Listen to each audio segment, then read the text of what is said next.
So, okay guys, nandito tayo ngayon sa loob ng bahay para mag-ladder test. Kalokohan ko naman, ano. Hindi na ako nagpakuha ng malaking, anong tawag doon, yung malaking tubig, no? Kasi, sayang lang, magla-ladder test lang naman tayo. So, ladder test tayo, neto, no? Ito din po yung formulation niyan. Kasi, again, sabi ko nga, ako ay, pagtapos kong gumawa ng sabon, ginagamit ko na kagad. Pero, meron po kasi itong curing time na 4 to 6 weeks. Pero, dahil botanical, yung extract natin at hindi yan dumaan sa kahit na anong makina, pwede po siyang gamitin ng diretso. Pero, again, ina-advise ko pa rin na antayin ninyo. Okay, excited, ha? So, ito yung water natin sa baso na lang. No, yan, malinis yung aking kamay. Tapos, babasain ko lang siya. Ayan. Parang ang dugyot ko. Parang ang dugyot ko naman dito ako sa bahay namin ayan po. So, makikita ninyo, ayan o, para siyang Cetaphil.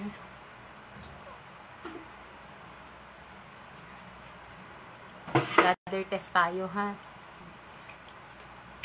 Ang bango lang niya. Ayoko na. Igo na tayo. So, ayan. Ayan po yung kanyang finish. Ayan. So, ito, nandito pa kasi yung lagayan nito. So, para ano. Kasi huhugasan ko din yun, of course. Taas na natin. Ito yung magiging itsura niya. Pero mas magkakaroon pa po ito ng ladder kapag inantayin nyo pa po yung tamang season, like more than 1 month, no? Yan. So, ito po yung ladder test po natin. Again, pag botanical extract po yung ginamit sa mga sabon, hindi po talaga yan mabula dahil hindi naman yan bareta na nilalagyan ng pampabula. So, example, syempre gumagawa ako ng detergent liquid, ano?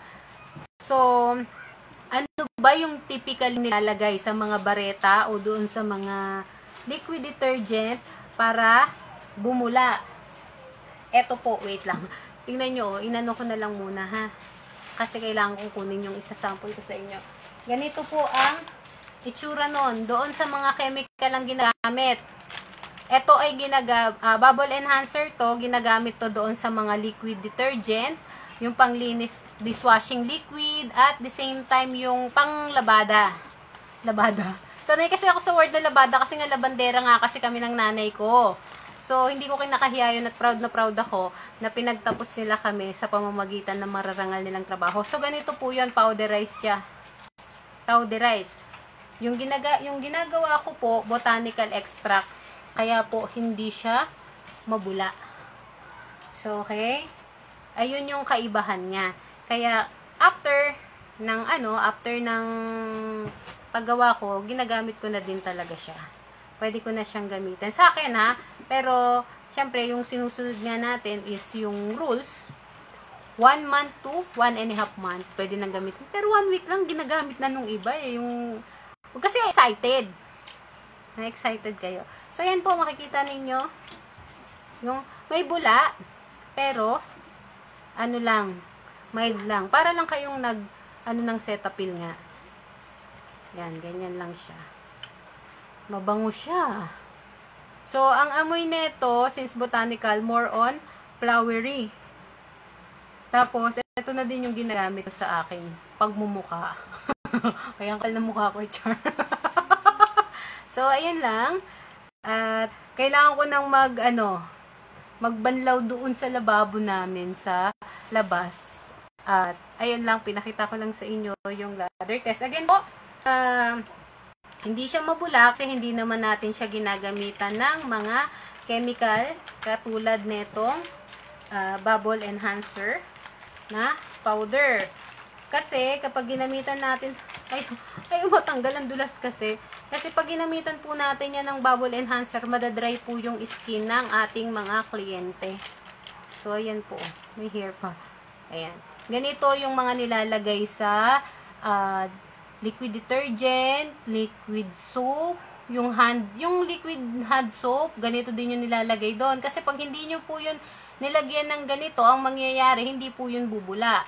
Pero, pagdating kasi sa bar, lalo ilalagay po natin sa mukha, sa liig, sa singit. Napakadelikado po niyan pag sobrang dami ng acid. Kung makikita ninyo yung mga soap na may mga acid na content, nagbabalat po yung skin, hindi po healthy na ang skin ay lagi pong nagbabalat. So again, lagi ko sinasabi, sa ayaw at sa gusto ninyo, every 28 days magbabalat yung inyong mga balat.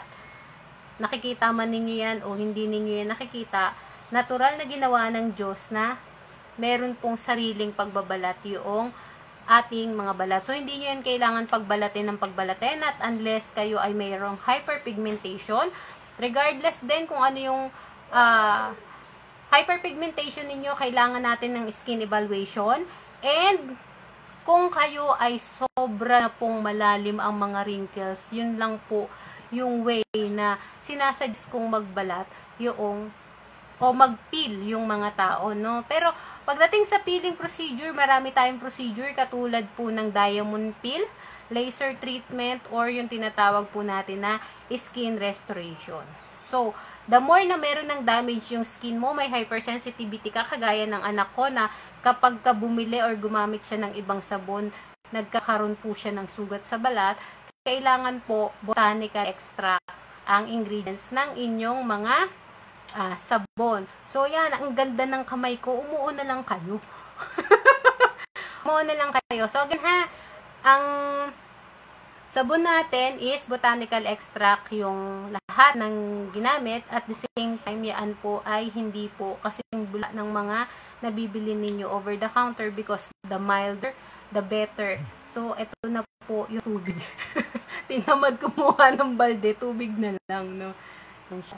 Pero isipin niyo kahit na natutuyo po siya, dahil nga triple yung moisturizing effect niya, meron po siyang agarwood, meron po yung organic oatmeal, meron po siyang moisturizer also, no? Kahit po matuyo siya, still, ganun pa din. Hindi pa din siya yung sabihin mong overdry yung yung skin. So, again po, yun lang. Pero, ito kasi, ito yung agarwood, sample bar natin to ng agarwood, glutathione, and collagen. Hindi ako makapagbukas na pwedeng humingi ng isa. Nanghingi ng isa sa anak, no? Pahingi ako ng isa. Hingi ako ng isang ganito mo. Dali, yung rose. Yung rose, ha? So, wait lang guys. Kukuha lang ako ng ano lang ako ng kamay ko at dirty na nito. Wait lang, maghuhugas lang ako. Hindi, dyan mo lang ako na ako na yung bukas. Oo, yes. Maghuhugas lang ako ng ng kamay kasi ibang sabon yung formulation ng Ibang sabon yung formulation niyan. So, kailangan na ipakita ko yung yung color, mo na, arte ng nanay mo eh. So, ito na ako guys. Naglagay lang ako ng tubig. And, magpupunas lang ako ng aking kamay. No? Ayan. Teka lang, kailangan tuyo kasi. Kasi bagong sabon. Ang gagamitin ko naman po is, kailangan ko pa lang ng 2. Eto.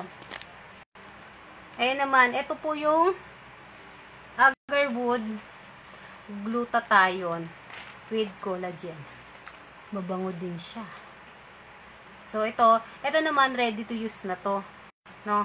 So, meron siyang floor color. So, pwede nyo siyang i-direct na sa skin. So, same lang din naman po.